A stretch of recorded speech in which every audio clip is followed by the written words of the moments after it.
બધી વાત કરે છે. તમે તો રોમેન્ટિક વાતો પણ નથી કરતા યાર. જો હું તમને એક મસ્ત વાત કહું હો. હમણાં જ મેં કશેક વાંચ્યું છે, એકદમ આમ સંબંધની વાત છે. ઓકે, હા બોલ હવે.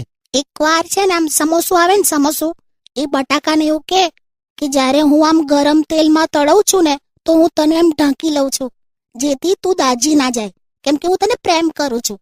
તો ત્યારે બટાકા પણ એવું કે જ્યારે તમને લોકો આમ તળ્યા પછી તરત જ ખાય ને તો હું પણ એમના મોઢામાં આમ તાળવે ચોંટી જાઉં છું, મોઢું બાળી નાખું છું, કેમ કે હું પણ તને એટલો જ પ્રેમ કરું છું. લા યાર તું આ બધું કઈથી વાંચી કાઢ્યું? પ્રેમ શીખવાનો છે આમાંથી. પ્રેમ નહીં, આમાં એ શીખવાનું છે કે સમોસું છે ઠંડુ થાય પછી ખાવું જોઈએ એમ. તું બધું આવું બધું ક્યાંથી વાંચી કાઢે છે? આમાં પ્રેમ ની ભૂખ વધારે લાગી મને. જોયું ને પહેલું, સીધા પ્રેક્ટિકલ જવાબો આપી દીધા ને. લા પણ તું રોમેન્ટિક ઉદાહરણમાં સમોસા ને બટાકા ને આવું બધું કાઢે, માણસ શું બોલે? છોડો ને. હા હા હા